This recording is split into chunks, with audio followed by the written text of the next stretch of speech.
जयकारा जोर से लगाना चाहिए, क्योंकि पीछे वालों के तो अभी तक भय निकल रहा है। और भगवान के घर में तो भय होना नहीं चाहिए। डर थोड़ा है भगवान के घर में, काय का डर है?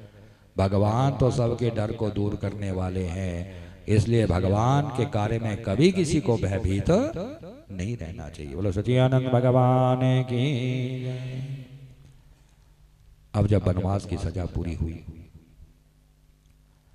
पांचों पांडव भगवान के पास आकर कहने लगे, प्रभु आप हमारे लिए कैसा काम करें कि आप हमारे लिए अभी यहां से दुर्योधन के पास जाएं और कम से कम हमारा हिस्सा हमें वापस दिलाएं। तो कहते भगवान गए, बहुत समझाया उन्होंने दुर्योधन को, दुर्योधन कभी किसी का हिस्सा नहीं छीनना चाहिए, और भाइयों का हिस्सा तो स्वप्न में भी नहीं छीनना चाहिए। और इन पांचों पांडवों ने तेरा ऐसा क्या बिगाड़ डाला है जो तू इनका हिस्सा वापस नहीं दे रहा है? इसलिए दुर्योधन, यदि मेरी बात सुनना चाहता तो एक काम कर कि इन पांचों भाइयों का जितना हिस्सा बन रहा है बड़े प्रेम से इन्हें वापस दे दे, क्योंकि यदि तूने पांडवों का हिस्सा वापस नहीं किया तो मेरी बात याद रखना दुर्योधन, कि एक ना एक दिन तेरा जो ये वंश है ये हमेशा के लिए नष्ट हो जाएगा। लेकिन आप जानते दुर्योधन जो था, दुर्योधन बड़ा अभिमानी था। उसे अभिमान था अपनी राजगद्दी का, उसको अभिमान था अपनी धन संपत्ति का, उसको अभिमान था अपने बल का, क्योंकि 100 भाई आगे पीछे चलते रहते थे। तो इसलिए कहते हैं कि अज्ञानी को समझाना हमारा आसान होता है, ज्ञानी को समझाना भी बड़ा आसान होता है, लेकिन अभिमानी को समझाना सबसे कठिन होता है। अभिमान में दुर्योधन ने कहा, प्रभु आप जानते हो कि ये भारत भूमि जो है ये वीरों की भूमि है, और इस भारत भूमि पर वीर लोग ही राज्य को चला सकते हैं। इसलिए हाँ, यदि पांचों पांडव अपना हिस्सा मुझसे वापस लेना चाहते हैं तो जाओ प्रभु, आप उन पांचों पांडवों से कह दो कि वो मेरे साथ युद्ध करे, क्योंकि बिना युद्ध के मैं उनका हिस्सा उन्हें कभी भी वापस नहीं दूंगा।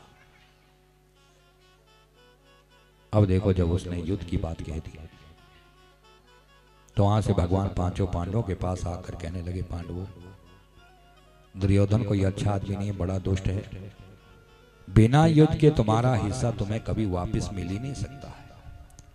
इसलिए पांडवों, यदि अपना हिस्सा लेना है तुम लोगों ने भी, तो ऐसा करो तुम भी युद्ध की तैयारियां करो। अब जब पांडव भी युद्ध की तैयारी करने लगे तो कहते हैं, हमारा एक दिन सुबह के समय जब अर्जुन भगवान के मुख्य महल के अंदर गया तो वहां जाकर अर्जुन ने क्या देखा कि अरे अरे, वहां पर तो भगवान को इस समय गहरी नींद आई हुई है। बोलो सच्चिदानंद भगवान की। जब गहरी नींद में भगवान को सोए देखा तो अर्जुन ने सोचा चलो कोई बात नहीं, चलो जब तक मेरे भगवान की नींद नहीं खुलती है तब तक मैं भगवान के पांव के पास बैठकर इनके नाम का जाप करता हूं। अर्जुन गया, आंखें बंद करी, पांव के पास बैठा और मन में नमो भगवते वासुदेवाय इस मंत्र का वो जाप करने लगा। अभी अर्जुन को मारा बैठे हुए कुछ ही देर हुई थी, उतने में अभिमानी दुर्योधन भी भगवान के महल में ही पहुंच गया, और वो अभिमानी दुर्योधन भगवान के सिर की तरफ जाकर बैठ गया,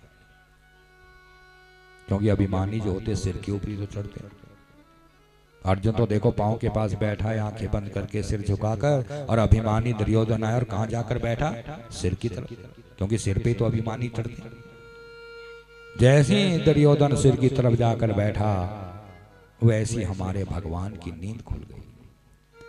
एकदम से भगवान उठकर कहने लगे, दुर्योधन कैसे आना हुआ तुम्हारा?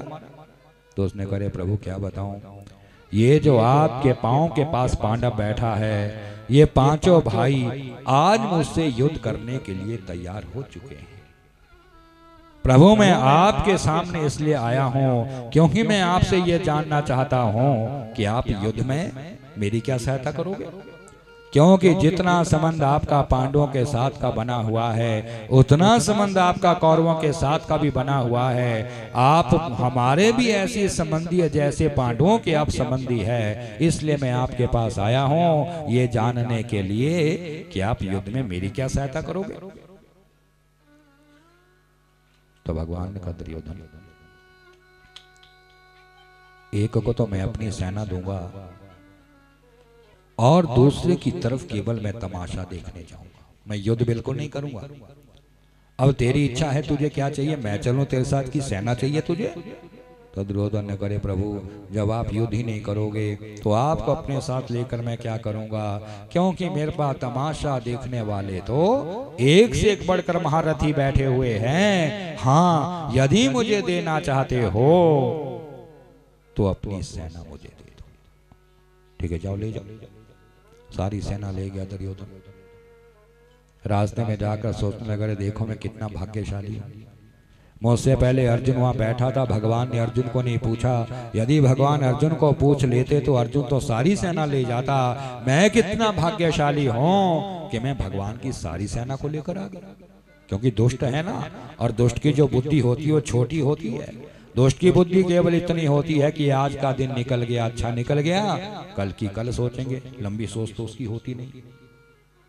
अब जब दुर्योधन वहां से निकल गया तो भगवान ने अर्जुन को अपने समीप बुलाया और अपने साथ बिठाकर बड़े प्रेम से भगवान ने कहा अर्जुन, हाँ प्रभु, दुर्योधन से पहले तुम मेरे महल में आए थे, हाँ, तो बताओ तुम्हें क्या चाहिए, सेना चाहिए कि मैं चलूं तुम्हारे साथ। उसने कहा प्रभु मैंने सेना वालों से क्या लेना है, हे प्रभु मेरे पास तमाशा देखने वाला कोई महापुरुष नहीं बैठा हुआ है। यदि आप कृपा करना चाहते हो प्रभु तो मैं तो केवल आपको चाहता हूं। तो जिस आदमी ने मारा भगवान को ही मांग लिया हो उसके जीवन में क्या आपत्ति आ सकती है। तो भगवान अर्जुन के रथ के सारथी बने और कुरुक्षेत्र को मारा युद्ध का मैदान बनाया गया। जैसे भगवान अर्जुन के रथ को हाँकते हाँकते जब युद्ध के मैदान में पहुंचे तो जैसे ही अर्जुन वहां पहुंचा तो बेचारे अर्जुन ने क्या देखा कि अरे अरे मेरे सामने तो मेरे संबंधी सब खड़े हैं, अब मैं युद्ध करूं तो किसके साथ करूं। बेचारे अर्जुन ने जब अपनों को ही अपने सामने युद्ध करने के लिए देखा तो अर्जुन का मन पिघल गया। अर्जुन ने क्या किया कि हाथ में जो उसने धनुष बाण उठा रखा था उस धनुष बाण को उसने मारा, अपने रथ पे रख दिया, वहां से नीचे उतरा और बेचारा पृथ्वी पर बैठकर अपने सिर को पकड़कर रोने लग गया। अब जब रोते हुए अर्जुन को काफी देर हो गई तो थोड़ी देर में भगवान अपने रथ से नीचे उतरकर अर्जुन के पास आकर कहने लगे अर्जुन ये क्या, तेरी आंखों में आंसू, अरे क्या कर रहे हो अर्जुन, अर्जुन तुम यहां पर युद्ध करने आए कि रोने आए हो। अरे देखो देखो अर्जुन सामने देखो, तुम्हारे सारे शत्रु तुम्हारे सामने युद्ध करने के लिए तैयार हो चुके हैं और तुम पृथ्वी पर बैठकर रो रहे हो। इसलिए उठो उठो अर्जुन, आओ अपने रथ पे बैठो और अपने शत्रु को मार दो। तो उसने कहा प्रभु मारूं तो किसको मारूं। देखो प्रभु मेरे सामने तो मेरे भीष्म पितामह खड़े हैं और प्रभु वो भीष्म पितामह मेरे सामने खड़े हैं जिन्होंने बचपन से मुझे अपनी गोद में खिला रखा है। थोड़ी सी चोट मुझे लगती थी प्रभु, भीष्म पितामह बड़े दुखी हो जाते थे मुझे रोता देखते ही। लेकिन देखो प्रभु आज समय कितना बदल गया कि आज मेरे भीष्म पितामह ही मेरे सामने युद्ध करने को खड़े हो गए। मारूं तो किसको मारूं। देखो प्रभु, मेरे सामने मेरे गुरु द्रोणाचार्य भी खड़े हैं और इतने महान मेरे गुरु है कि इतनी बड़ी शिक्षा इन्होंने मुझे दी कि तीनों लोकों में ऐसा बलवान कोई ना बन पाया। लेकिन आज समय देखो कितना बदल गया कि आज मेरा गुरु भी मेरे सामने युद्ध करने को तैयार हो गया। इसलिए प्रभु, मारूं तो किसको मारूं? मैं अपनों को मार कर ये राज्य नहीं चलाना चाहता हूं। इसलिए प्रभु ऐसा करते हैं कि हम इस युद्ध के मैदान को छोड़कर किसी दूसरी दिशा में चलते हैं। तो भगवान ने कर अर्जुन, तू कैसी बातें कर रहा है? तू जानता नहीं कि तू एक वीर क्षत्रिय है और क्षत्रिय कभी भी युद्ध के मैदान से पीठ को दिखाकर भागा नहीं करते। तू जानता नहीं अर्जुन, हमारे शास्त्रों में 6 आतताई को मारने का दोष कभी नहीं लगता है, चाहे वो 6 आतताई अपने संबंधी की हो।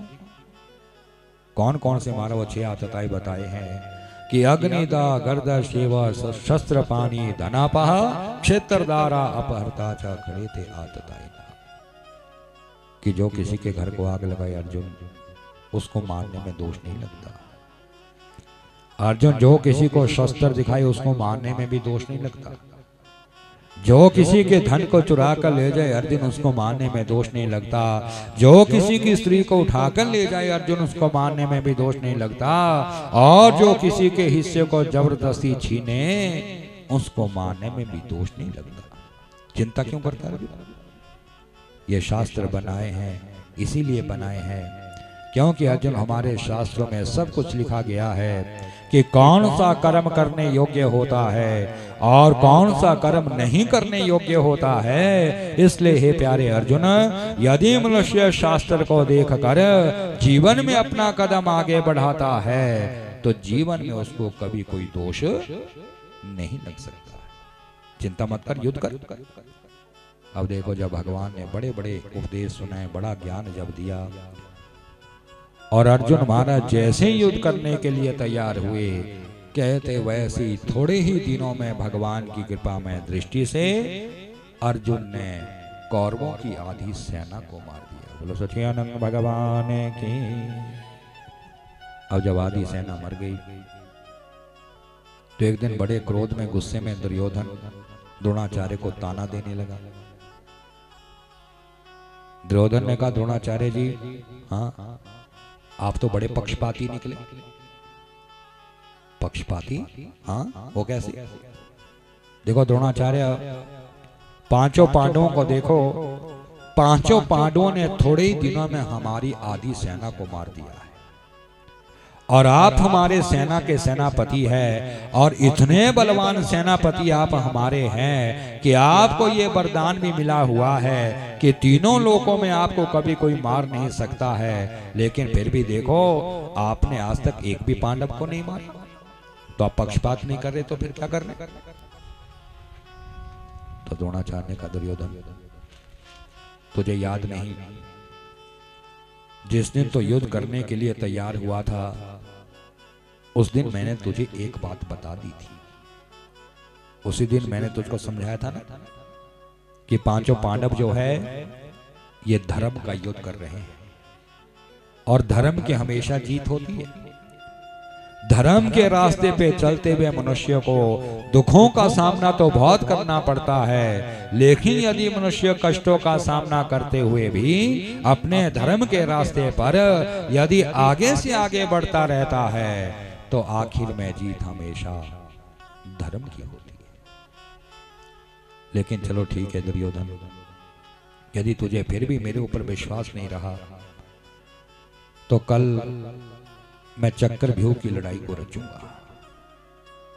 उस चक्रव्यूह में अर्जुन को छोड़कर यदि 4 पांडवों में से एक भी पांडव मेरे सामने आ जाएगा तो दुर्योधन मैं तुझे वचन देता हूं कि कल मैं एक पांडव को अवश्य ही अपने हाथों से मार दूंगा। तो उसने कहा, महाराज आप अर्जुन को क्यों नहीं मारते? तो कहा, इसलिए दुर्योधन तू जानता नहीं, अर्जुन जो है मेरा सबसे प्यारा शिष्य है और अर्जुन को मैंने युद्ध के सारे भेद भी तो बता रखे इसलिए दुर्योधन, यदि कल अर्जुन चक्रव्यूह की लड़ाई खेलने आएगा तो अर्जुन तो चक्रव्यूह तोड़ना जानता ही जानता है, और यदि वो कल यहाँ से चक्रव्यूह तोड़कर चला गया तो तू फिर मुझे इसी प्रकार का ताना देना आरंभ कर देगा। इसलिए ऐसा कोई उपाय करो ताकि अर्जुन कहीं और चला जाए और 4 पांडवों में से कल एक पांडव मेरे सामने आ जाए, और यदि 4 भाइयों में से एक भी पांडव मेरे सामने आ गया तो दुर्योधन, मैंने तुझे वचन दे दिया कि कल मैं एक पांडव को अवश्य मारूंगा। दुर्योधन बड़ा प्रसन्न हुआ। उन्हें सोच, चलो कम से कम कल एक पांडव की मृत्यु तो हो जाए। कहते अगले दिन महाराज दुर्योधन ने क्या किया कि उसने दक्षिण दिशा से भिल्लों का आक्रमण अर्जुन के ऊपर करवा दिया। जैसे ही भिल्लों का आक्रमण हुआ तो अर्जुन भगवान के पास आए, कहने लगे, प्रभु देखो इन भिल्लों को देखो, हमने तो इन भिल्लों का आज तक कुछ बिगाड़ा भी नहीं था, लेकिन इन्होंने तो आज हमारे ऊपर ही आक्रमण कर दिया। तो भगवान ने कहा, अर्जुन चिंता मत करो, समय की गति को कोई टाल नहीं सकता है। अर्जुन होनी बड़ी प्रबल होती है, और कभी अपने शत्रुओं से, दुश्मनों से किसी को घबराना नहीं चाहिए। ठीक है अर्जुन, यदि ये फिर भी तेरे साथ युद्ध करने चाहते हैं तो चलो ऐसा करते हैं कि हम दोनों दक्षिण दिशा की तरफ चलते हैं। जैसे अर्जुन और भगवान महाराज दक्षिण दिशा में चले गए तो उतने में दुर्योधन का एक दूत युधिष्ठिर के किले में पहुंच गया, और युधिष्ठिर के पास आकर कहने लगा, राजा युधिष्ठिर, आज दुर्योधन ने चक्रव्यूह की लड़ाई को रच रखा है, और आज दुर्योधन ने 4 पांडवों में से एक पांडव को युद्ध के मैदान में बुला रखा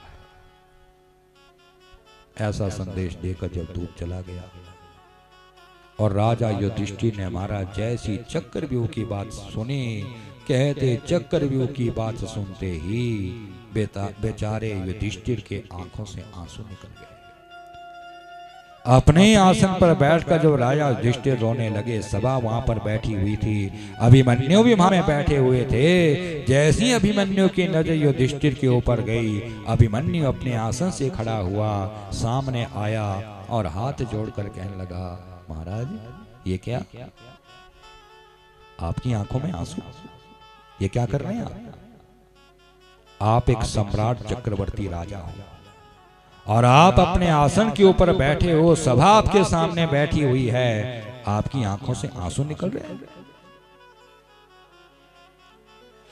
आप जानते हो कि मैं आप पांडवों का बेटा अभिमन्यु हूं, और अभिमन्यु कभी भी 5 पांडवों के आंखों में आंसू को सहन नहीं कर सकता है। मैं आप 5 पांडवों को कभी दुखी नहीं देख सकता हूं। इसलिए महाराज कम से कम ये तो बताओ, ऐसा कौन सा दुखद समाचार आपने सुन लिया जो आसन पर बैठकर ही आपकी आंखों से आंसू निकल गए?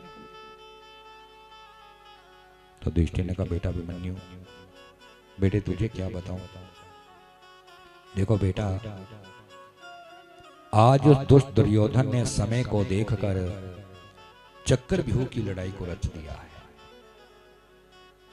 और बेटे उस चक्रव्यूह को तोड़ना केवल तेरा पिता अर्जुन जानता है। बेटा अभिमन्यु, बेटे आज मुझे रोना इसलिए आ गया क्योंकि बेटे, यदि आज हम 4 पांडवों में से एक भी पांडव युद्ध के मैदान में चला गया तो बेटे मुझे पूर्ण विश्वास है कि आज एक पांडव की मृत्यु हो जाएगी। और बेटे, यदि कभी भी हम 5 भाइयों में से एक भी भाई मर गया तो बेटा हमारी जितनी भी शक्ति है वो सारी शक्ति हमारी नष्ट हो जाएगी। इसलिए बेटे, अचानक चक्रव्यूह की बात को सुना और मेरे आंखों से आंसू निकल गए। अभिमन्यु ने कहा, महाराज चिंता मत करो आप, जब मेरे पिता अर्जुन को चक्रव्यूह तोड़ना आता है तो मैं भी तो अर्जुन का बेटा हूं ना, मुझे भी तो कुछ आता होगा। आप चिंता मत करें, आप आराम से इसी आसन पर बैठे रहें, केवल मुझे युद्ध करने की आज्ञा दे दें। मैं आपकी आज्ञा से युद्ध के मैदान में जाऊंगा और आप 5 पांडवों के आशीर्वाद से चक्रव्यूह को तोड़कर वापिस आपके पास आ जाऊंगा। तो युधिष्ठिर ने कहा, बेटा अभिमन्यु, बेटे कैसी बात करता है? बेटे अर्जुन ने हमें तो कभी चक्रव्यूह तोड़ना सिखाया नहीं, तुझे कहां से सिखा दिया उसने? तो देखो कहां सीखा है, अभिमन्यु ने चक्रव्यूह तोड़ना। अभिमन्यु ने कहा सुनो महाराज, जब मैं अपनी माँ सुभद्रा के गर्भ में था और मेरी माँ को जब प्रसव पीड़ा होने लगी तो सुभद्रा बड़ी जोर जोर से चिल्लाने लगी।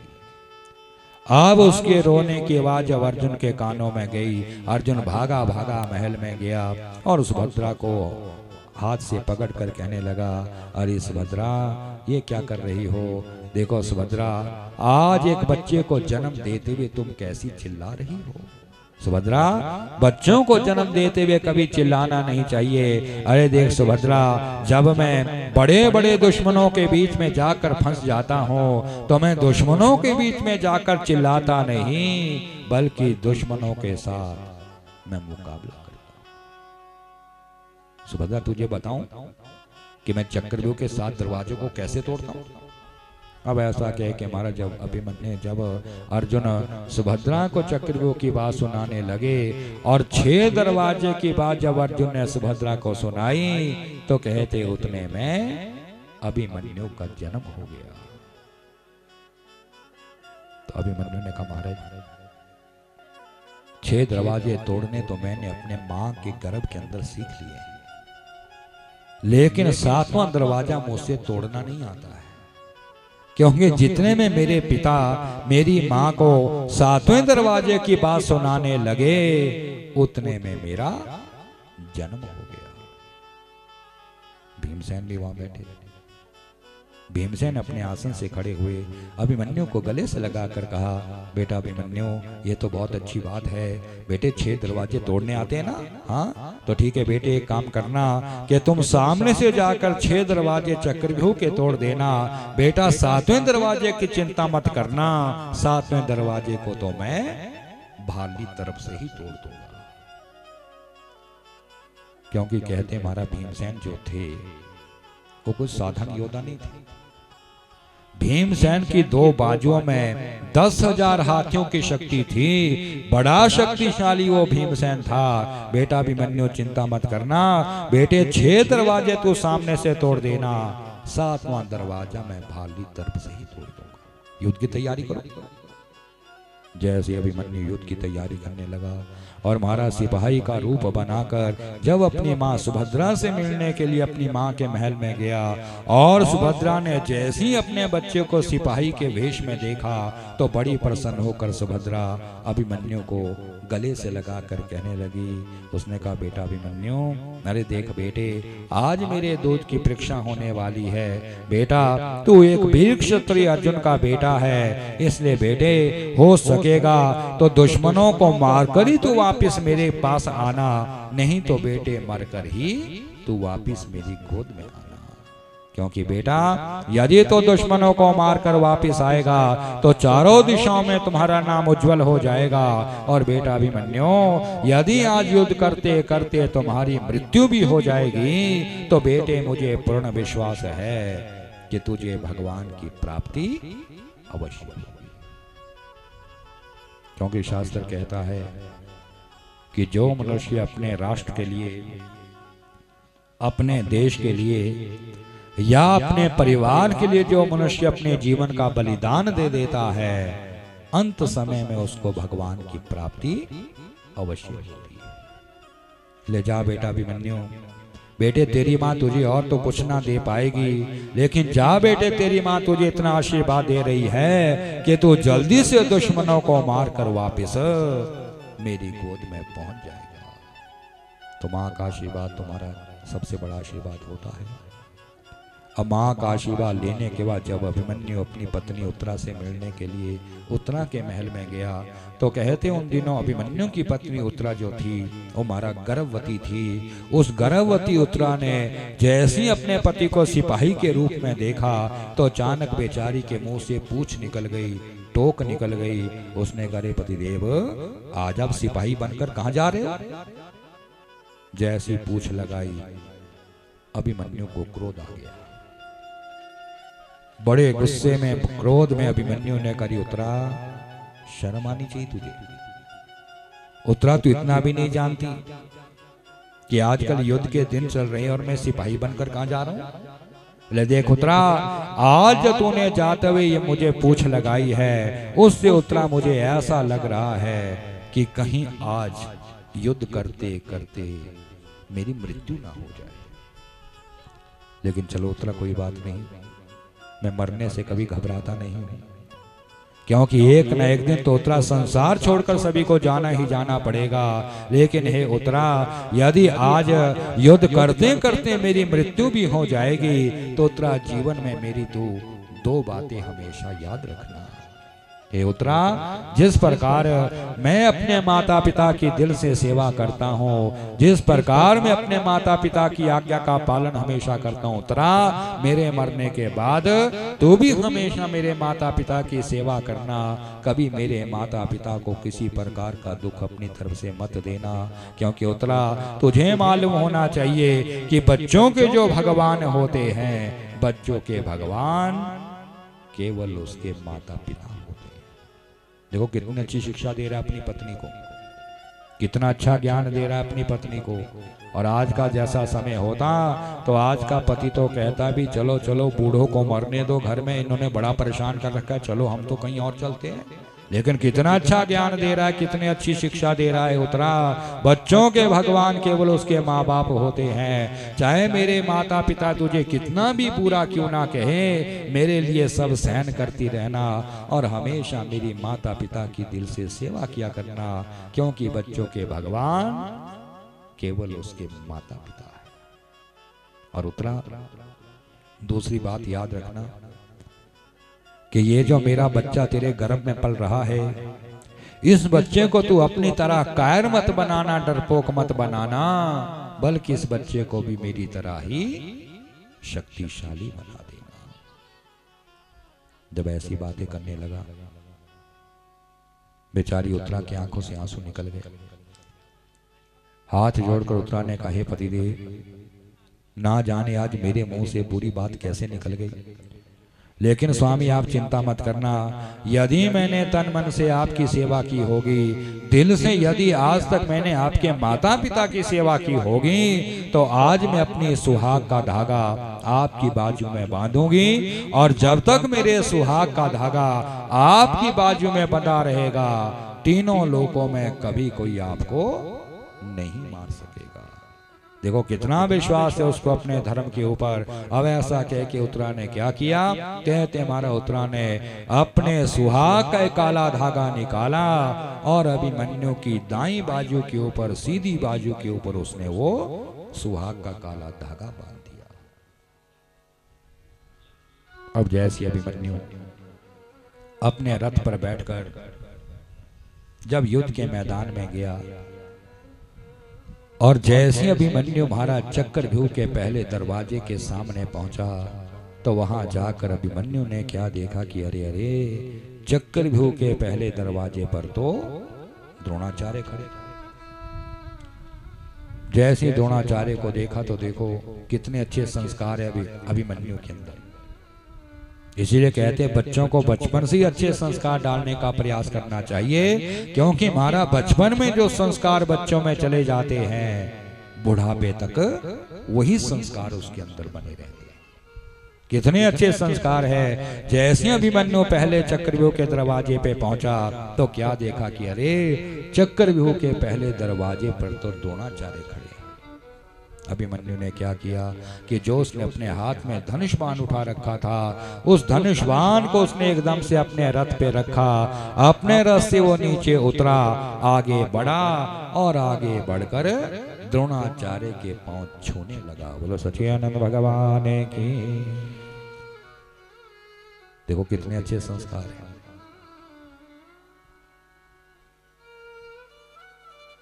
शत्रु के रूप में द्रोणाचार्य खड़े हैं, दुश्मन के रूप में द्रोणाचार्य खड़े हैं, लेकिन कितने अच्छे संस्कार है अभिमन्यु के अंदर।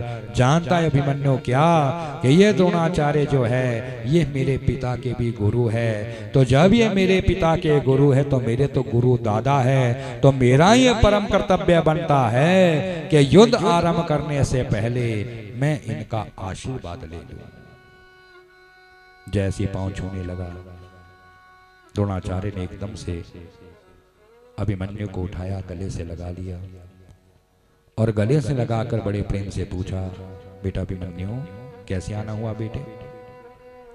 गुरु दादा, आज इस दुष्ट दुर्योधन ने चक्रव्यूह की लड़ाई को रचा है। ले गुरु दादा, मैं यहाँ पर चक्रव्यूह की लड़ाई खेलने आया हूँ।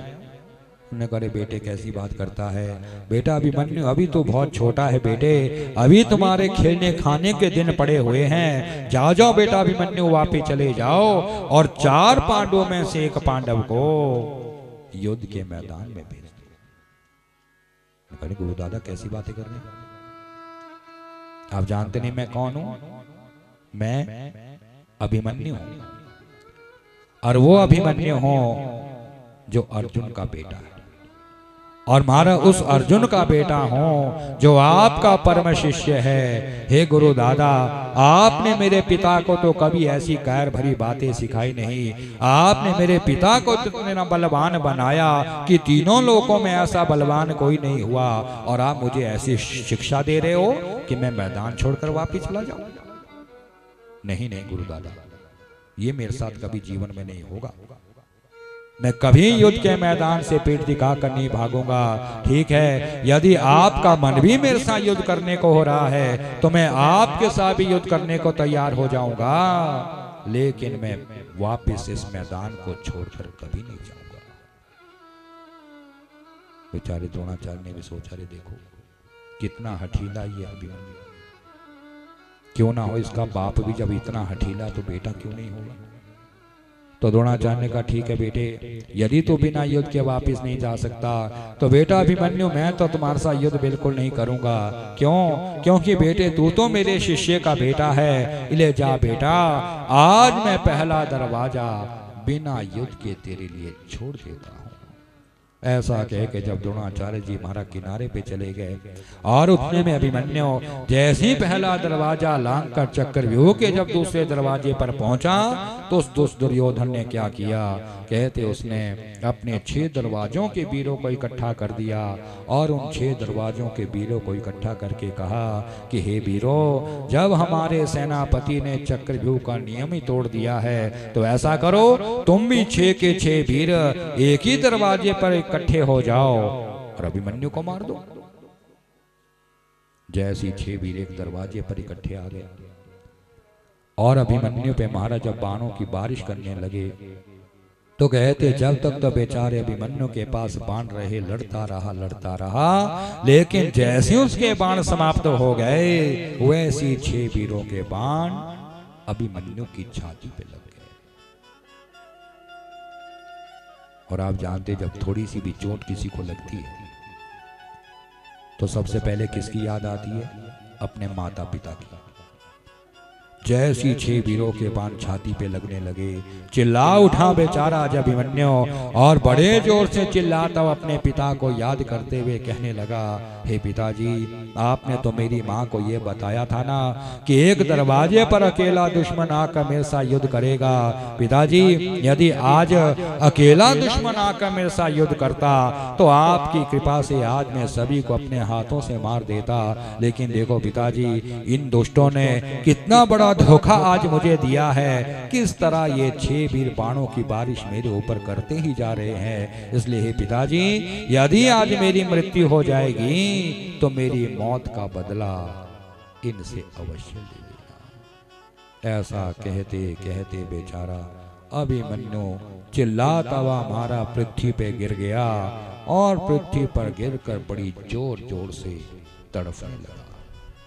इतना ज्यादा अभिमन्यु वहां तड़फा, कहते जो कौरवों की सेना में अच्छे अच्छे सैनिक बैठे हुए थे उन बेचारे की आंखों से भी आंसू निकल गए। वो भी हाथ जोड़कर भगवान से प्रार्थना करने लगे, हे प्रभु, कितना दुष्ट है हमारा राजा दुर्योधन, कैसे धोखे से उसने इस बच्चे को मरवा दिया। हे प्रभु, हम इसको तड़फता हुआ नहीं देख सक रहे हैं। हो यदि आपने इसके प्राण लेने तो प्रभु जल्दी इसके प्राण ले लो, क्योंकि हम इसको तड़फता हुआ नहीं देख सकते हैं। काफी देर हमारा तड़पता रहा लेकिन मृत्यु नहीं हो रही। जब बहुत देर तड़पते हुए हो गई तो कहते उधर दुर्योधन के पास जयद्रथ बैठा हुआ था। जयद्रथ ने कहा, दुर्योधन, हाँ देखो दुर्योधन, अभिमन्यु की छाती पे कितने बाण लग चुके, लेकिन फिर भी इसकी मौत नहीं होती। इसलिए दुर्योधन, यदि तू मुझे आज्ञा दे सकता है तो मैं जरे अभिमन्यु के शरीर को देखना चाहता हूं कि कहीं भगवान ने इसके शरीर में कोई ऐसी चीज ना बांध रखी हो जिससे इसकी मौत ना होती हो। ठीक है, देख ले। भागा भागा जयद्रथ किया और जाकर महाराज जैसे उसने अभिमन्यु के सारे शरीर को देखा तो क्या देखा कि अभिमन्यु की दाईं बाजू पर, सीधी बाजू पर एक काला धागा बंधा पड़ा है। जैसी जयद्रथ ने काला धागा देखा, उसने क्या किया, कहते जयद्रथ ने एकदम से उस काले धागे को तोड़ा और धागा तोड़ने के बाद जैसी धनुष पर बाण चढ़ाकर अभिमन्यु की छाती पे फेंका, वैसी बेचारा अभिमन्यु एकदम से वीर गति को प्राप्त हो गया। तो देखो वो जो काला धागा था वो उत्तरा के सुहाग का धागा था। इसलिए देखो शास्त्र कहता है कि कभी भी माताओं को अपने पति के जाने पर पूछ नहीं लगानी चाहिए, टोक नहीं लगानी चाहिए, और ना कभी दरवाजे की देहली पर खड़े होना चाहिए। यदि दरवाजे की देहली पे खड़े तो सिर के ऊपर बस्तर होना चाहिए, बिना बस्तर के दरवाजे की देहली पे खड़े नहीं होना चाहिए। क्योंकि शास्त्र कहते कि जो बिना सिर पे बस्तर रखे दरवाजे की देहली पर खड़े होकर जाते हुए यदि अपने पति की पीठ को भी देख लेती है तो ना जाने रास्ते में उसके पति पर कितने प्रकार के दुख आ जाते हैं। अब उतने में जैसी भीमसेन ने चक्रव्यूह का 7वां दरवाजा तोड़ा और 7वां दरवाजा तोड़कर जैसी भीमसेन चक्रव्यूह के अंदर पहुंचे तो क्या देखा कि अरे अरे, आज तो हमारे कुल का जेठा बेटा इस समय पृथ्वी पर गिर चुका है। आज अभिमन्यु को देखकर भीमसेन की आंखों से भी आंसू निकल गए। जब अभिमन्यु के शरीर पर बाण के घाव ही घाव देखे, घाव देखते ही भीमसेन की आंखों से आंसू निकल गए। भागा भागा भीमसेन गया, उसने अभिमन्यु को उठाया और अभिमन्यु को उठाकर युधिष्ठिर के पैरों पे रख दिया। जैसे युधिष्ठिर ने देखा बड़े दुखी हुए, चिल्ला उठे मारा अभिमन्यु को देखते ही युधिष्ठिर, और बड़े जोर से चिल्लाते हुए पृथ्वी माँ से प्रार्थना करते हुए कहने लगे, हे पृथ्वी माँ, हे माँ, ये तूने आज हमें क्या दिखा दिया। देखो माँ, आज तो हमारे कुल का जेठा बेटा भी तेरे ऊपर गिर चुका है। हे पृथ्वी माँ, मेरे ऊपर इतनी कृपा कर लो कि माँ तुम जल्दी से फट जाओ और फटकर मुझे अपने में संभालो, क्योंकि हे माँ, जब अर्जुन यहाँ पर युद्ध खेल कर वापिस आएगा और अपने बेटे को जब वो मरा हुआ देखेगा तो अर्जुन हमेशा अपने मन में ये सोचा करेगा कि अरे अरे, ऐसा भाई किसी के नहीं होना चाहिए जैसा मेरा भाई है। देखो देखो मेरे बड़े भाई को देखो, पहले इसने जुए में राज्य को हारा और आज युद्ध में अपने कुल का जेठा बेटा भी हार दिया है। अब जब सभी रोने लगे और सुभद्रा ने जैसी मारा रोने की आवाज सुनी, वैसी बेचारी सुभद्रा भागी भागी महल में आ गई। अंदर आई, क्या देखा कि मेरा बेटा तो पृथ्वी पे लेटा हुआ है। अरे क्या हो गया, मेरे बच्चे को क्या हो गया। भागी भागी आई, उठा लिया सुभद्रा ने अभिमन्यु को गोद में और अपने गले से लगा कर कहने लगी, बेटा अभिमन्यु, अरे देख बेटे, आज तूने अपने माँ के दूध को सफल कर दिया है। बेटा, तेरी आंखें मुझे अभी भी ऐसा बता रही है कि तू दुश्मनों के बीच में जाकर बिल्कुल नहीं घबराया है। इसलिए बेटे, आज के बाद जहाँ पर भी तेरे नाम की कथा हुआ करेगी वहां पर मेरा और तेरे पिता अर्जुन का नाम भी तेरे नाम के साथ ही आया करेगा, क्योंकि माँ बाप का नाम भी बच्चों के द्वारा ही आगे बढ़ता है। यदि बच्चा अच्छा काम करने वाला है, माँ बाप का नाम भी चारों दिशाओं में फैलता है, और यदि बच्चा बुरा काम करने वाला है तो माँ बाप का नाम भी मिट्टी में ही मिलता है। लेकिन बेटे, आज तो तूने अपने माता पिता के सिर को और भी ऊंचा कर दिया है। अब उतने में महाराज जैसे अर्जुन युद्ध खेल कर वापिस आए और आकर जैसे ही महल के अंदर गए तो क्या देखा, अरे मेरा बेटा तो पृथ्वी पे लेटा हुआ है। अरे क्या हो गया, मेरे बच्चे को क्या हो गया। जब घाव ही घाव अभिमन्यु के सिर पे अर्जुन ने देखे, घाव देखते ही अर्जुन चिल्ला उठा और बड़े जोर से चिल्लाता हुआ भगवान को बुलाकर कहने लगा, प्रभु ये क्या दिखा दिया आपने, क्या आप इसी दिन को दिखाने के लिए हमारी तरफ हुए थे? देखो देखो, आज तो मेरा बेटा भी मर गया।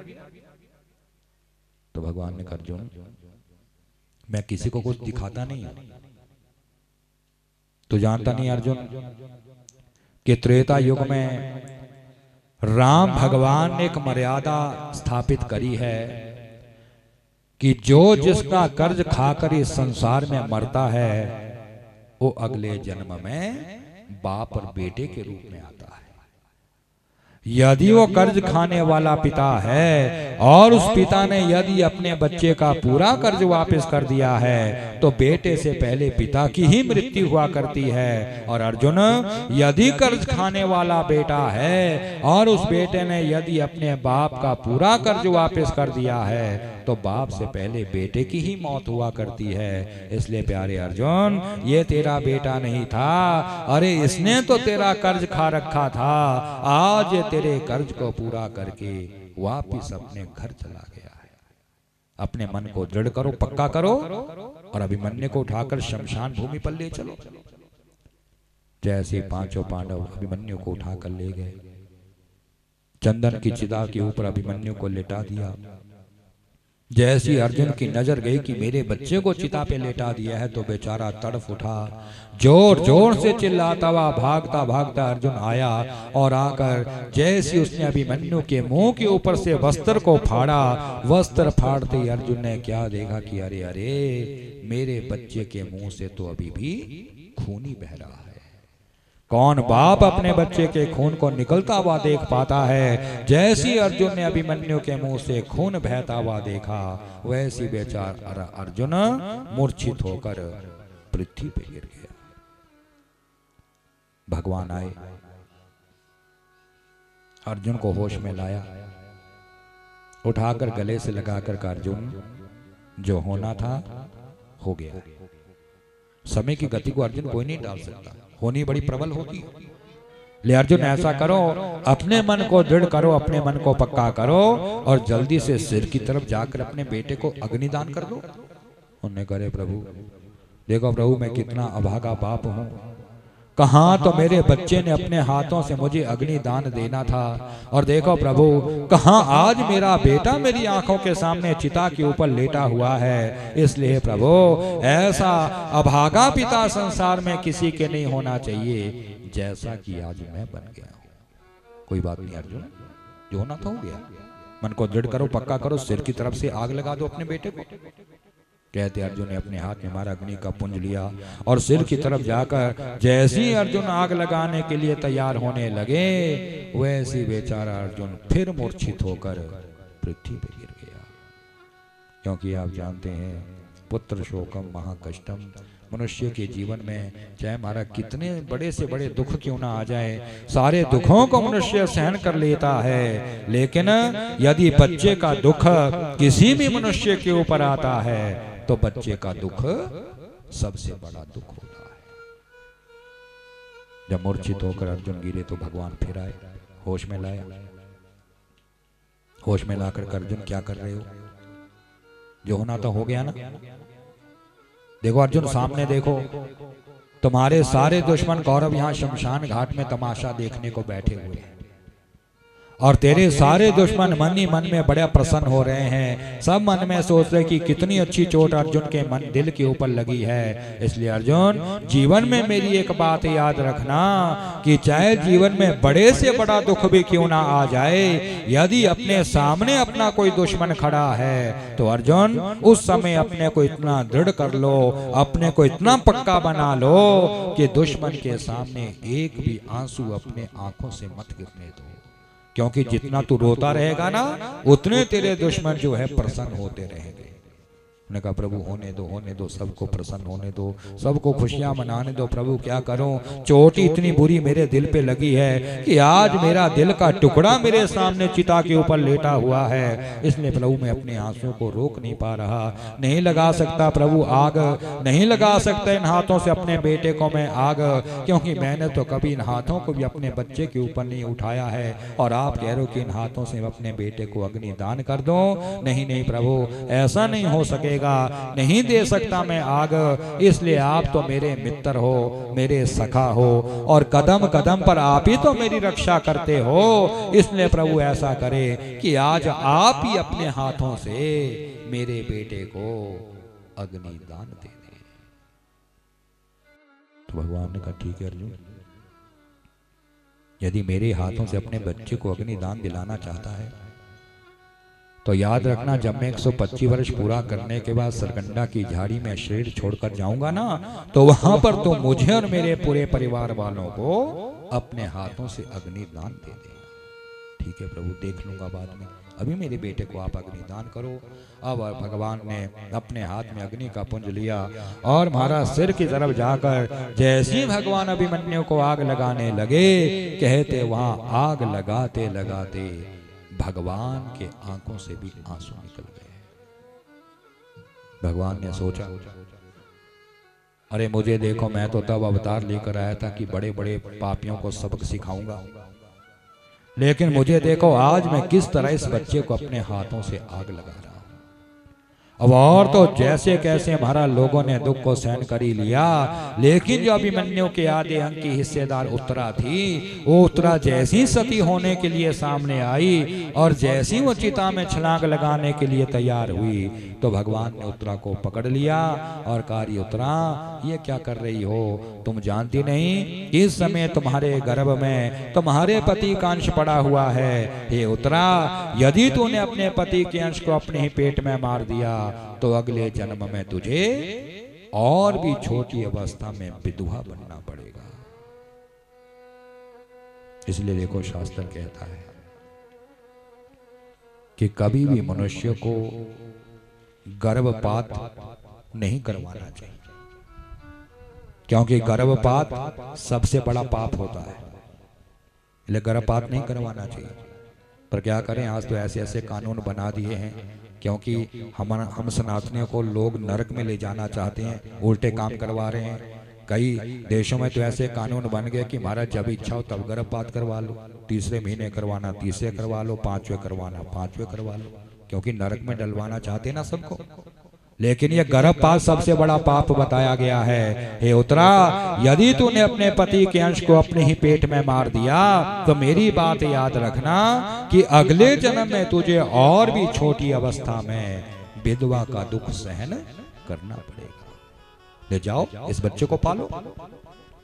अब वहां से हमारा उत्तरा भी चली गई। तो देखो कैसे कैसे अनर्थ हुए हैं। झगड़े किसके हो रहे हैं? भाइयों भाइयों के। तभी कहते हैं झगड़े अच्छे के लिए नहीं होते। मर कौन कौन रहे हैं, कितने के बच्चे मर गए, कितने के सुहाग चले गए। इसमें हमारा दोनों पक्षों को ही दुख सहन करना पड़ता है, दोनों पक्ष में ही इसमें हानि हुआ करती है। इसीलिए कहते प्रेम भाव से रहना चाहिए, कभी दूसरे के हिस्से को छीनने का प्रयास नहीं करना चाहिए, क्योंकि नहीं तो नाना प्रकार के उपद्रव उसके परिवार में प्रकट हुआ करते हैं। द्रोणाचार्य भी तो देखो धोखे से ही मरे। द्रोणाचार्य के बेटे का नाम था क्या? अश्वत्थामा। और कौरवों की सेना में हाथी था, उसका नाम भी था अश्वत्थामा। तो जब वो हाथी अश्वत्थामा मरा था तो द्रोणाचार्य ने सोचा मेरा बेटा ही मर गया है, क्योंकि द्रोणाचार्य को तो तीनों लोगों में कोई मार नहीं सकता था। तो द्रोणाचार्य ने क्या किया, कहते हुए एकांत स्थान पर गए और वहां बैठकर योगाभ्यास करने लगे।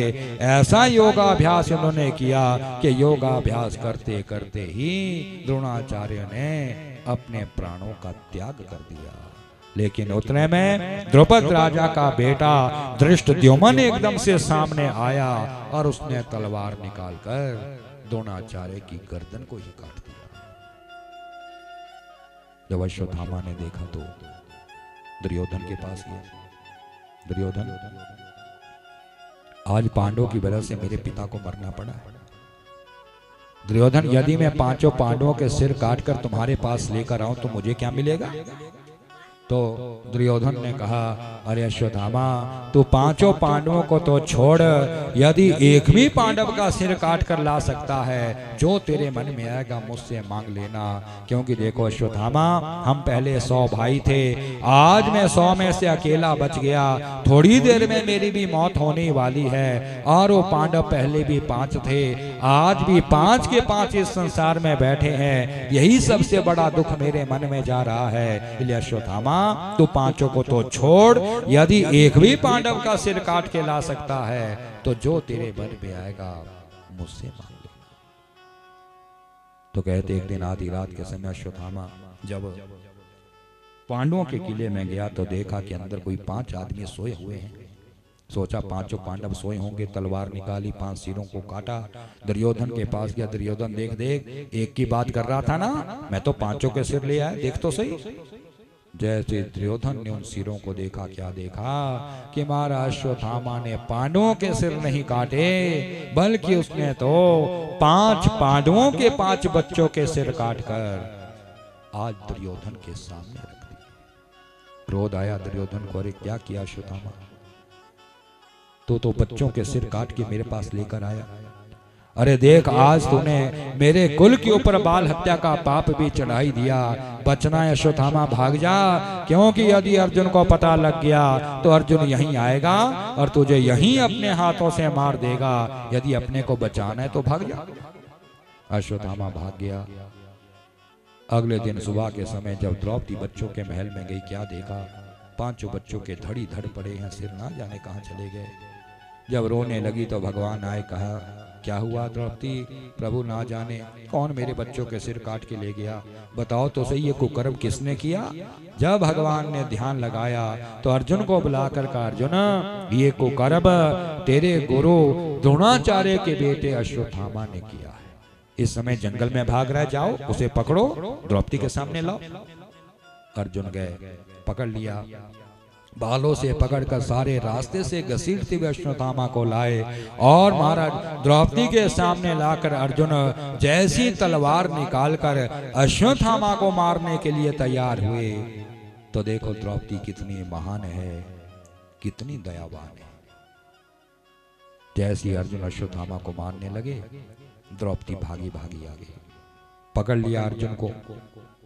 अर्जुन को पकड़कर द्रौपदी ने करे, स्वामी क्या कर रहे हो आप, छोड़ दो मारा इस अश्वत्थामा को, आप छोड़ दो, क्योंकि यदि आपने इस अश्वत्थामा को मारा तो इसकी मां को भी इसका इतना दुख होगा जितना दुख आज मुझे मेरे बच्चों का हो रहा है। तो देखो कितनी महान है वो। 5 बच्चे मारे हैं द्रौपदी के, किसने, अश्वत्थामा ने। लेकिन फिर भी अर्जुन को कह रही क्या कि महाराज छोड़ दो, नहीं तो इसकी मां को भी इसका इतना दुख होगा जितना दुख मुझे मेरे बच्चों का हो रहा है।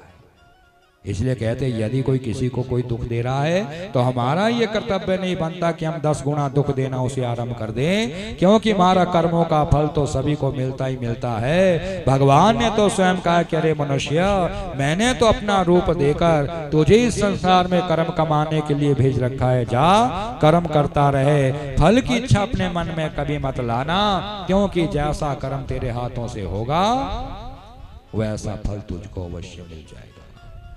ले स्वामी छोड़ दो, क्योंकि एक ब्राह्मण का बेटा है, यदि आपने अश्वत्थामा को मारा तो ब्रह्म हत्या का पाप हमारे कुल के ऊपर चढ़ जाएगा। इसलिए यदि कोई ब्राह्मण ऐसा कुकर्म करे तो उसे जान से नहीं मारा जाता, बल्कि वपनम द्रवणा दानम स्थानात निर्यापनम, तथा ऐसे ब्राह्मण को दान देने से बंद कर देना चाहिए।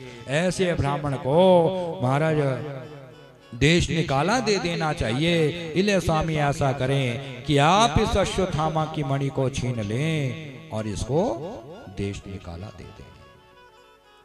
जैसे उसको देश निकाला दिया गया तो अश्वत्थामा ने सोचा बड़ा अपमान हुआ, क्यों ना ऐसा करूं, क्यों ना उत्तरा के बच्चे को मैं उसके पेट के अंदर ही मार दूं, ताकि पांडवों के कुल में कोई जल देने वाला भी शेष न बचे। अब ऐसा सोचकर अश्वत्थामा ने क्या किया, कहते उसने अपना ब्रह्मास्त्र निकाला और ब्रह्मास्त्र निकालकर जैसी उसने उत्तरा के गर्भ की तरफ फेंका, वैसी वो ब्रह्मास्त्र उत्तरा के गर्भ में जाकर उसके बच्चे को काटने लगा। अब जब उत्तरा चिल्लाने लगी तो भगवान ने पूछा तुझे क्या हो गया उत्तरा? उन्होंने कहा प्रभु ना जाने कौन मेरे पेट के अंदर मेरे बच्चे को काट रहा है। मेरे पति की आखिरी निशानी प्रभु मेरे पास बची हुई है। यदि आज मेरे बच्चे को कुछ भी हो गया तो मैं बच्चे के बिना अपना जीवन नहीं चला पाऊंगी। सोचा भगवान ने देखो क्या हुआ इसको। जब ध्यान लगाया तो मालूम पड़ा कि अश्वत्थामा ने अपना ब्रह्मास्त्र उत्तरा के गर्भ में फेंक रखा है। तो हमारे भगवान ने क्या किया? कहते हमारा भगवान ने अपना छोटा सा एक स्वरूप बनाया और छोटा सा स्वरूप बनाकर भगवान उत्तरा के गर्भ में प्रवेश हो गए। उत्तरा के गर्भ में जाकर भगवान ने पहले ब्रह्मास्त्र को शांत किया और फिर उस बच्चे की रक्षा करने के लिए भगवान उत्तरा के गर्भ के अंदर ही बैठे रहे। बोलो सच्चिदानंद भगवान की। 18 दिन युद्ध चला है। 18 दिन में कौरवों का नाश हुआ है, क्योंकि धर्म की जीत होती है। दुख तो बहुत होते धर्म के रास्ते पे चलते हुए, लेकिन जीत तो हमेशा धर्म की होती है। अब जब भगवान ने देखा ये उत्तरा का बच्चा पैदा होने वाला है तो भगवान तुम्हारा गुप्त रूप से निकलकर वहां से द्वारकापुरी चले गए और वो बच्चा हस्तिनापुर में उत्तरा के गर्भ से पैदा हो गया।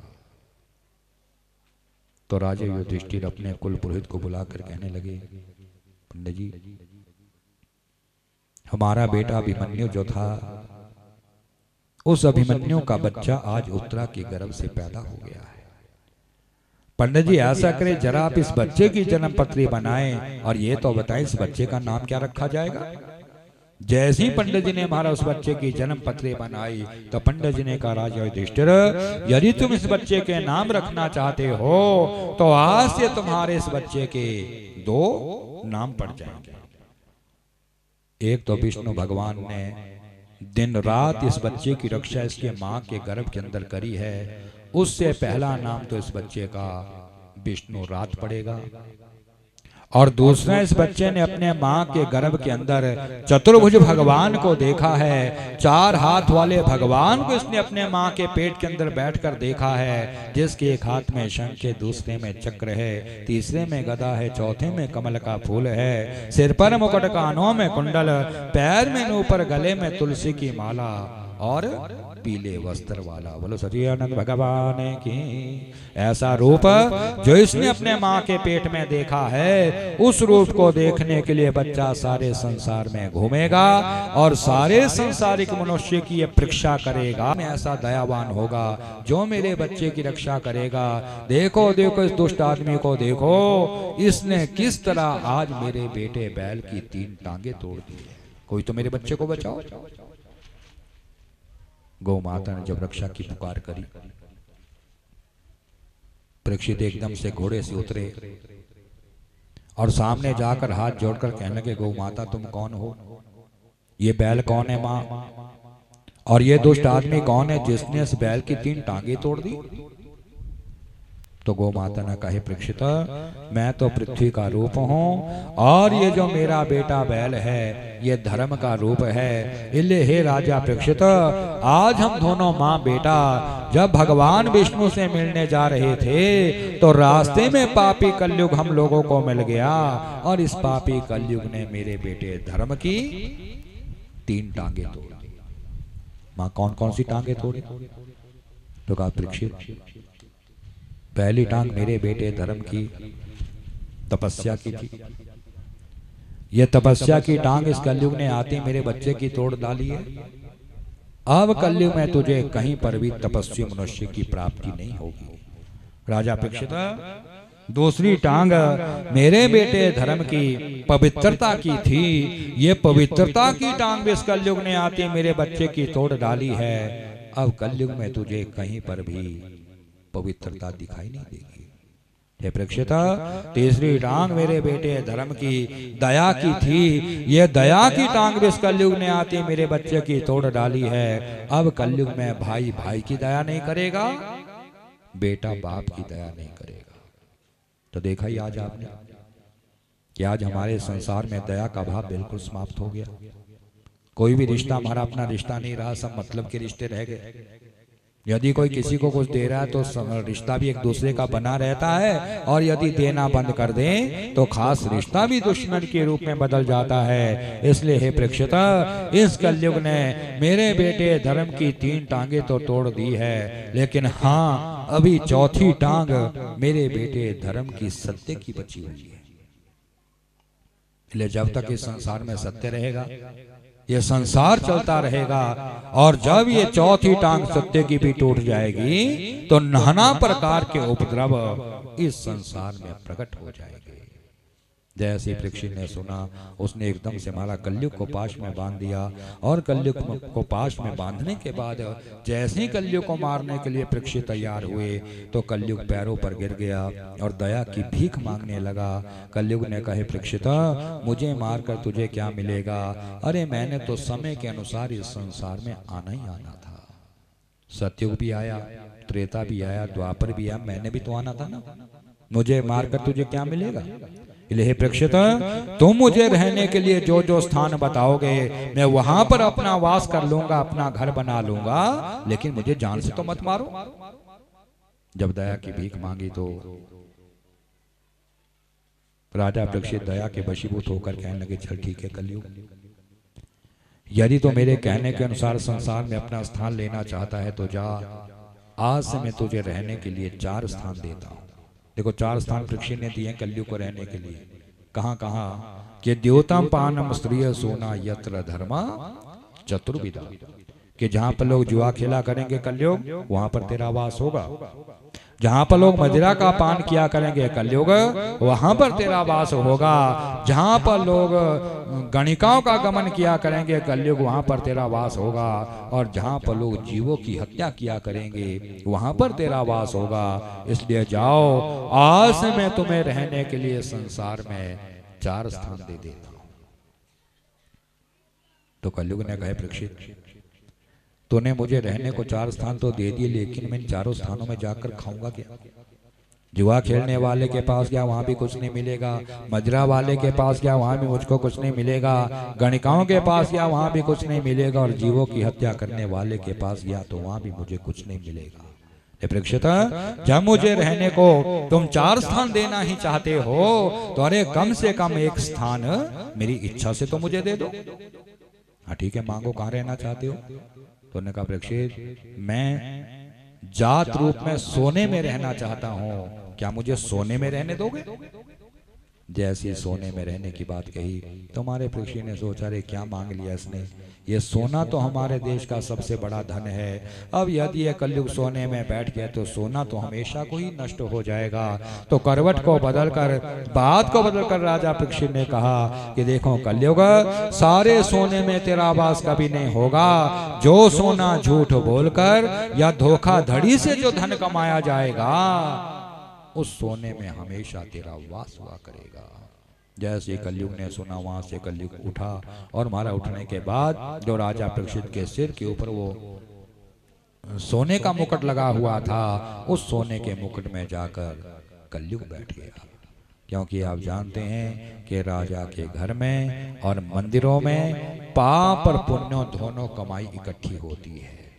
क्योंकि राजा न्याय भी करता है, कभी अन्याय भी हो जाता है। वैसे मंदिर में अच्छा आदमी भी जाता है और दुष्ट आदमी भी तो मंदिर में जाता है।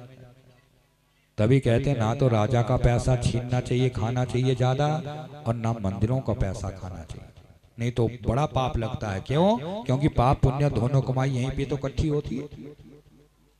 अब जैसे परीक्षित ने ये कहा तो कलयुग ने जब सुना तो कहते वहां से कलयुग उठकर जब राजा परीक्षित के सिर के ऊपर जाकर सोने के मुकुट में बैठा, और वहां से परीक्षित जब आगे गए तो आगे शमी का आश्रम आ रहा था। जैसे ही परीक्षित ने पहला कदम आश्रम के अंदर रखा तो अंदर जाते ही कलयुग जो सिर पर बैठा हुआ था उसने राजा परीक्षित की बुद्धि को बदल दिया। जब महाराज वो आश्रम के अंदर गया तो अंदर जाकर परीक्षित ने क्या देखा कि अंदर शमिक जो है वो आंखें बंद करके भगवान का ध्यान कर रहा है। उसके सामने बहुत फल पड़े हुए हैं।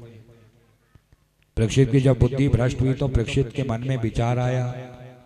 उन्हें सोचा, देखो कितना बड़ा ढोंगी बैठा, पाखंडी सामने बैठा, इतना बड़ा राजा इसके सामने खड़ा है, मेरा सम्मान करने को भी ये आंखें नहीं खोल रहा, कितना बड़ा ढोंगी है। क्यों ना ऐसा करूं, जितने फल इसके सामने पड़े क्यों ना जूठे कर दूं। देखो कैसे उल्टे काम करवाए कलयुग ने। कहते जितने भी फल वहां उसको दिखाई दिए थोड़े थोड़े जूठे किए, जूठे करके आश्रम में चारों तरफ बिखेर दिए।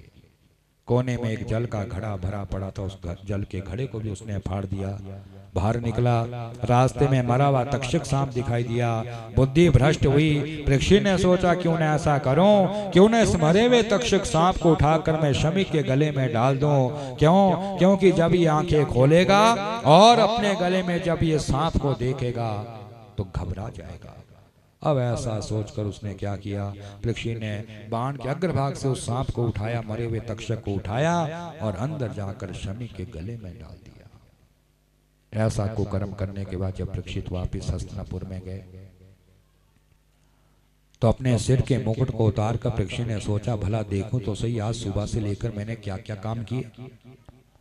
तो जब उसे याद आया कि बाकी तो मैंने सभी अच्छे काम किए हैं, लेकिन जहां पर मुझे एक ऋषि के गले में फूल की माला पहनानी चाहिए थी, वहां पर आज मैंने उसके गले में एक मरा हुआ तक्षक सांप डाल दिया। बड़ा पश्चाताप परीक्षित को अपनी गलती का हुआ।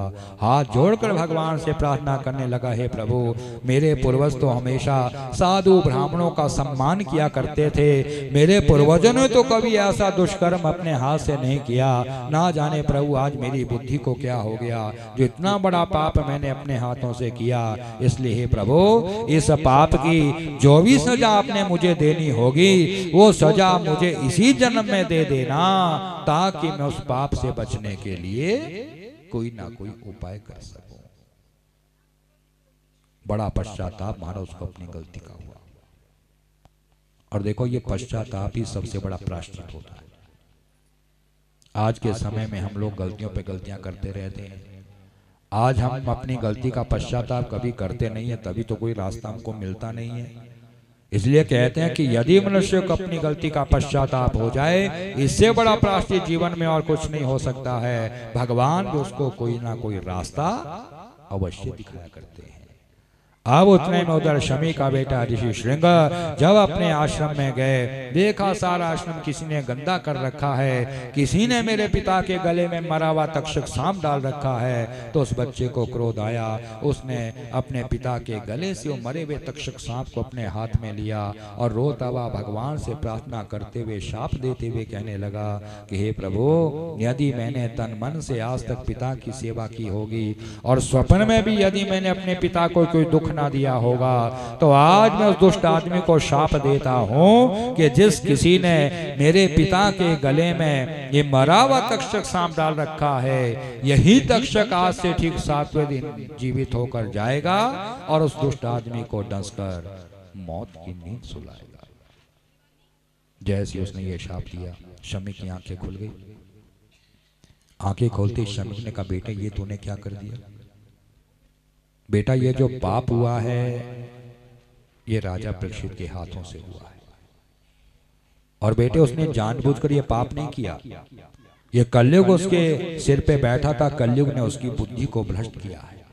लेकिन बेटा तू एक ब्राह्मण का बेटा है, तेरा शाप राजा परीक्षित को अवश्य लगेगा। लेकिन बेटा तू जानता नहीं कि सांप के डसने से यदि किसी भी मनुष्य की मृत्यु होती है तो उसे नाना प्रकार की यातनाओं का सामना करना पड़ता है।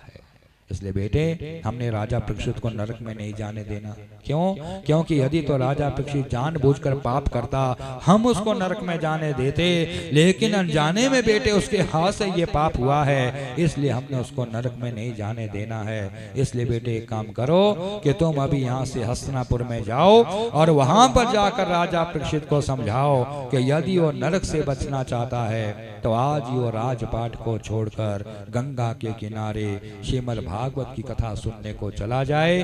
क्योंकि बेटा 7वें दिन उसकी मृत्यु होनी है और भागवत भी 7 दिन का ही होता है। और बेटे तुझे मालूम होना चाहिए कि 18 पुराणों में श्रीमद् भागवत महापुराण ही एक ऐसा ग्रंथ बताया गया है कि सदा शिव्या श्रीमद् भागवती कथा यस्य श्रवण मात्रेण भुक्ति मुक्ति करे स्थिता।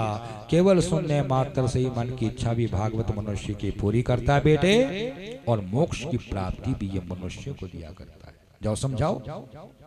वहां से वो बच्चा गया, जाकर परीक्षित से कहे, परीक्षित कलयुग के कारण तुमने मेरे पिता के गले में मरा हुआ तक्षक सांप डाला था, और मैंने तुम्हें शाप दिया है कि वही तक्षक आज से ठीक 7वें दिन तुम्हें डसने आने वाला है।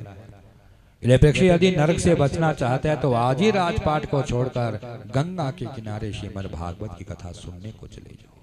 जैसे परीक्षित ने सुना, भगवान का बड़ा धन्यवाद किया कि चलो प्रभु, कम से कम आपने कोई रास्ता तो मुझे दिखाया है।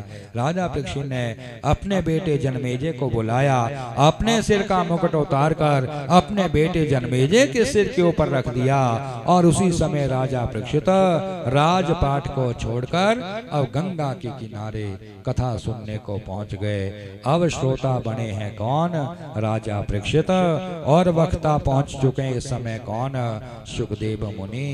क्योंकि दो ही आदमी कथा सुनते हैं, पहला वो जो भगवान का भक्त होता है, और दूसरा वो जिसके जीवन में दुख होता है। तो अब राजा परीक्षित के जीवन में दुख आया क्या कि 7वें दिन उसकी मृत्यु होनी है।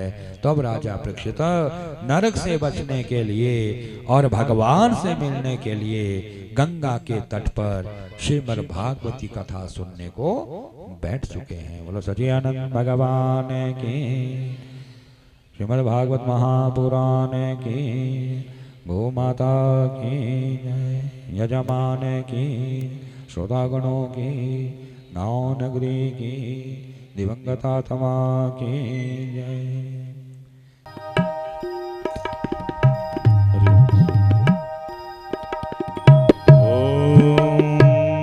हरि ओम। ज्वालामालिन्ये नमः। स्नानपात्रे आचमनजलं समर्पयामि।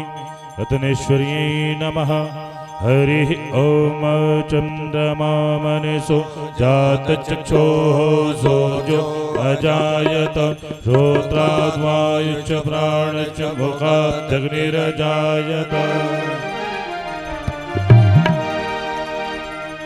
पापियों को पाप से है तारती, पापियों को पाप से है तारती।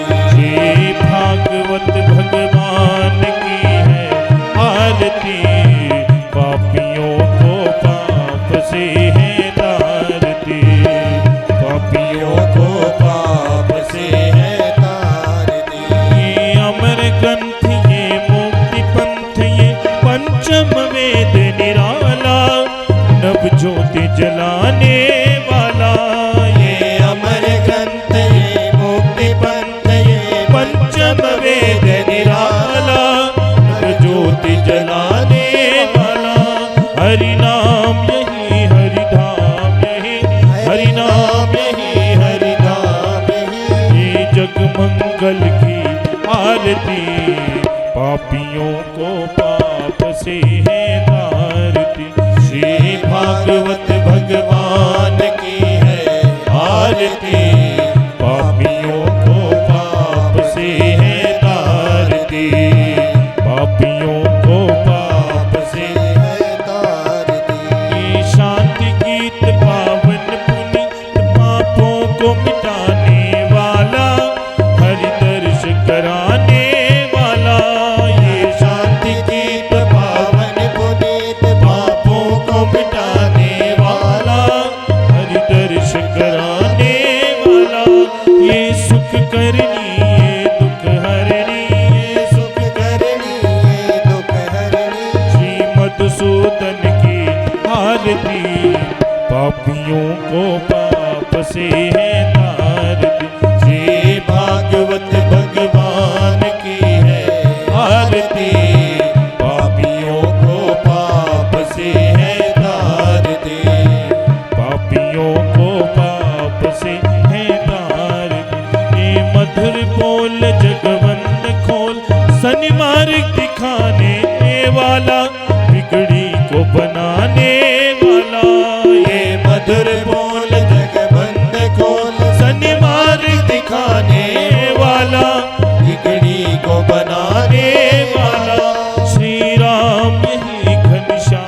यही श्री राम यही घनश्याम यही श्री राम यही घनश्याम यही श्री राम यही घनश्याम यही हे प्रभु महिमा की आरती पापियों को पाप से है तार दी श्री भागवत भगवान की है आरती पापियों को पाप से है तार दे पापियों को पाप से है तार दे कर्पूर गौरम करुणावतारम संसार सारम भुजगेन्द्रहारम सदा वसंतम हृदयारविंदे बम भवानी सहितं नमामि बम भवानी सहितं नमामि जलेनाशीतिकरणं पुष्पे देवता वंदनम भगवते श्री बालकृष्णाय श्री पुराण पुरुषोत्तमाय आराध्यं समर्पयामि अथ मंत्र पुष्पांजलि।